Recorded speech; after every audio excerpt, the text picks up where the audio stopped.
서울노동TV 노동자를 가장 이롭게 하는 상담 노가리 28편.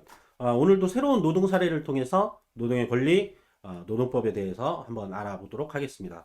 오늘도 도움 말씀 주실 노동법률지원센터 센터장님 박성호 센터장님 모셨습니다. 안녕하세요. 안녕하세요. 네.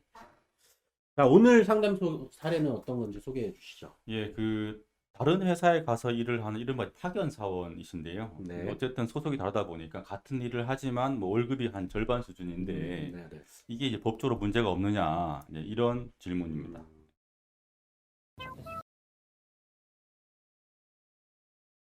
그러면 파견 사원이라면 이제 근로자 파견법 네. 이 영역일 것 같은데 이 상품 납품이라는 내용을 보니까 이 회사 간의 이제 도급 계약 이거인 것 또 같네요. 네. 어떤 걸까요, 이게? 흔히 우리가 이제 원하청 관계, 원하청 계약이라고 얘기를 하는데 네. 법적으로는 이거는 민법상 도급 계약입니다. 네. 도급 계약이라고 하는 건 일정한 상품을 납품하는 뭐 이런 계약인 거죠. 근데 이 상품이 꼭 물건뿐만이 아니라 어떤 특정한 일의 완성일 수도 있어요.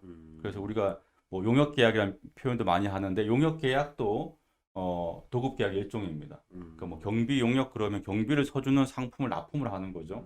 청소 용역 그러면 청소를 해주는 상품을 이제 납품해주는. 사실 다 도급 계약인데요. 제가 봤을 때 이분은 지금 소속 회사하고 그 대기업 원청 회사 간에는 상품을 납품하는 이런 도급 계약이 체결되어 있는데 상품 납품 외에도 그 상품에 이제 뭐 영업 기획을 하는 직원까지 딸려 보내놓은 이런 케이스인 걸로 보입니다. 여기서 핵심은 이분이 어쨌든 근무 장소는 그 원청 대기업이라 하더라도 네. 이 소속 회사의 지휘 감독을 받으면서 그쪽 회사 직원들하고 독립적으로 일을 한다. 그런 법적으로 문제는 없어요. 네, 네. 이거는 뭐 어떻게 보면 장기 출장 같은 거겠죠. 그렇죠. 네. 근데 이제 질문 내용을 쭉 보니까 그 원청 회사 직원들하고 같이 일한다 이런 내용이 있어요. 그래서 제가 추정컨대 아마 원청 회사의 지휘 감독 받으면서 그냥 그 회사 직원들하고 같이 일하는 게 아닌가 싶은데요. 아침 조회도 같이 하고 뭐 지시도 받고. 그렇죠. 그렇다고 한다면 이거는 이제 도급 계약을 가장한 사실상의 이제 근로자 파견이기 때문에 파견법 위반 소지가 발생하죠. 네, 네. 그럼 도급 계약하고 근로자 파견 계약은 이게 어떻게 구분될 수 있어요? 사실은 이제 완전히 별개죠. 도급은 이제 상품 납품하는 거고, 네네. 그다음에 근로자 파견은 우리 직원을 자 니네가 써 하고 보내는 거니까 전혀 별개인데, 그래서 사실은 개념상으로는 혼동될 이유가 없어요.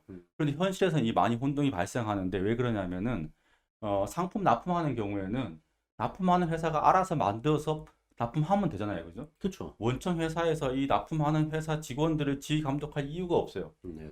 그 핵심은 실제로 누가 이제 지휘 감독을 하느냐에 따라 가지고 형식을 불문하고 실질은 도급일 수도 있고 또는 이제 불법적인 근로자 파견일 수도 있는 이런 문제가 이제 생기죠.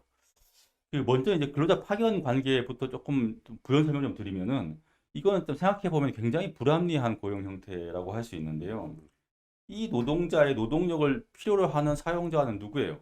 실질적으로는 그 사용 사업체, 그러니까 원청이지 않습니까? 네네. 원청 사용 사업체가 이 노동자의 노동력을 필요로 하니까 직접 고용하고 노동법상의 사용 책임을 다하고 이렇게 하면 되는데 그렇죠. 사람이 필요하면. 그렇죠. 그런데 계약 관계에는 자기 근로자가 아닌 것처럼 해놓는 거죠. 그렇게 해서 이제 법적으로는 노동법상의 이제 사용자 책임을 다 회피하는 사실 이런 목적으로 쓰고 있는 어떻게 보면은 사람을 사고 파는 거예요. 어떻게 보면은 이 근로자 파견법이라고 하는 건 현대판 어떤 인신매매제도라고 또는 뭐 중간 착취를 합법화하고 있는 제도라고도 표현해도 과언이 아닌 참 문제가 많은 그런 제도다라고 하는 점 먼저 좀 짚고 넘어가겠습니다. 근로자 파견법의 어떤 기본적인 좀 내용을 좀 알고 가야 될 것 같아요. 네. 네. 이 근로자 파견 관계를 규율하는 법이 이제 파견 근로자 보호 등에 관한 법률, 이 약칭이 이제 네. 파견법인데요. 이 법은 이제 IMF 외환위기 직전인 98년도에 제정이 됐습니다. 네네. 그 전까지 우리 노동법상으로는 이런 근로자 파견은 다 불법이었어요.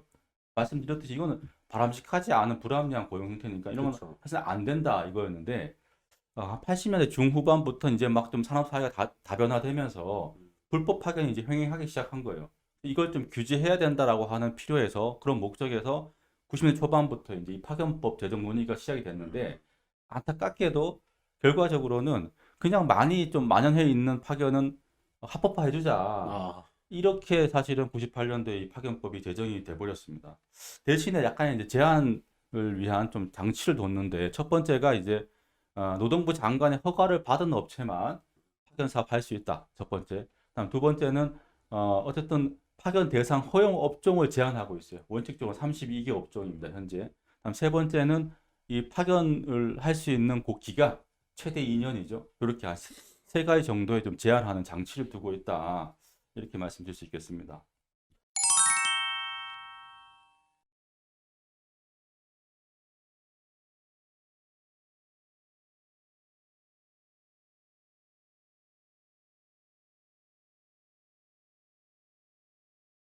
그러면 이렇게 파견법이 있음에도 불구하고 이 음. 도급 계약을 가장한 이런 불법 파견이 왜 생겨나는 거죠?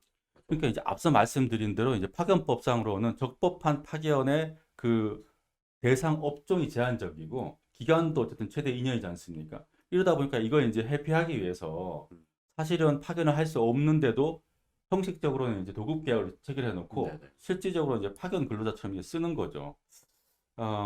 우리 사회에서 제일 이 위장도구 불법 파견 문제가 많이 발생했던 곳이 현대자동차, 그죠? 뭐 또 아, GM대우, 뭐 현대중공업 같은 이른바 이제 제조업 대공장들이에요. 이 파견법상으로는 이 제조업의 직접 생산 공정 업무는 파견 근로자를 쓸 수 없게 돼 있습니다. 네네. 그러다 보니까 형식은 이제 도급 계약을 체결하는 거죠. 실제 이런 대공장 보면은 이른바 이제 사내 하청이라 그래가지고 하청 회사를 아예 이제 원청 회사 사내에 둬요. 근데 그 자체만 가지고는 문제는 없습니다. 네네. 회사의 위치가 뭐 그럴 수도 있는 거니까. 그런데 이렇게 해놓고는 실질적으로는 원하청 노동자를 전부 다 원청 회사에서 이제 부려먹는 거죠. 같이 일시키고 같이 뭐 일하게 하고 그래 놓고는 어쨌든 소속이 다르다는 이유로 같은 일을 함에도 불구하고 월급은 더 적게 주고 더 문제는 어떤 이제 노동법상의 책임이 발생했을 때는 자기는 우리 근로자 아니야 하고 책임 회피하고 이제 아, 고난도 없는 이제 하청 사용자한테 책임 떠넘기고 또는 뭐 하청 회사에 노조가 생겼다 그러면 그것도 걱정할 게 없어요. 그냥 하청 회사에 폐업해 버리는 방식으로 노조를 깨기도 하고 이런 이제 심각한 문제가 있죠. 그러면 진짜 도급인지 이게 위장 도급 불법 파견인지 또 어떻게 구분합니까?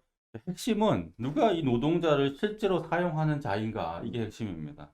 어떤 근로자 이 선발, 교육, 그다음에 근로시간 결정 같은 것들을 원청이 직접 하는지 아니면 하청하고 같이 하는지 같이 해도 그것도 위장적 소지가 있는 거예요. 아, 네네. 또는 이제 원청 사업에 이 하청 노동자들이 실질적으로 편입되어 있는지 혼재돼서 음, 같이 일하는지 그다음에 하청 회사가 어떤 독자성이 있고 실질적인 뭐 자체적인 어떤 기업 설비라든지 기업 도주 갖고 있는지 이런 것들을 다 따져가지고 이제 판단을 이제 하는 건데요. 어쨌든 제일 중요한 거는 이 업무 수행 과정에서 원청이 지휘 명령을 하는가, 이게 이제 사실은 핵심입니다. 근데 이게 참 사실 법적인 판단이 간단치는 않습니다. 그렇죠. 네, 그래서 불법 파견 관련된 이 법적 절차, 노동청 뭐 진정이나 소송 이런 걸 보면은 사실 다 증거 싸움이에요. 그래서 이런 소지가 있다 해서 어떤 법적인 대응을 해야 되겠다라고 할 경우에는 꼭 증거를 좀 잘 확보해 둘 필요가 있다는 점 좀 유의사항으로 말씀드리겠습니다.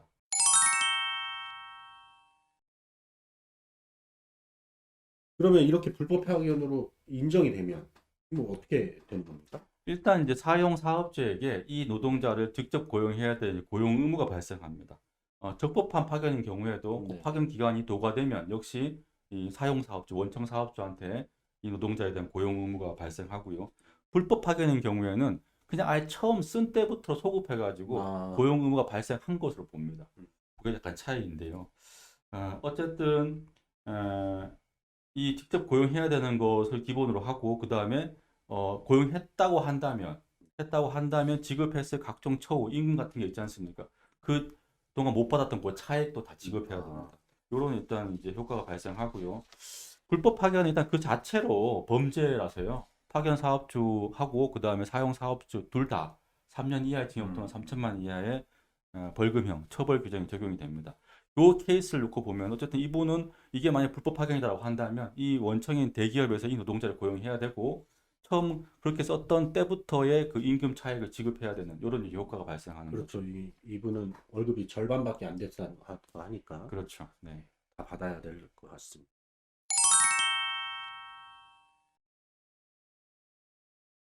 오늘 상담 사례는 자문은 여기까지입니다. 각종 노동 상담이나 내용이 궁금하시다면 반드시 혼자 고민하지 마시고요. 서울법률센터로 직접 전화 주시면 친절하게 안내해 드리도록 하겠습니다. 오늘도 수고해 주신 센터장님께 감사드리면서 마치도록 하겠습니다. 네, 고맙습니다. 감사합니다. 네.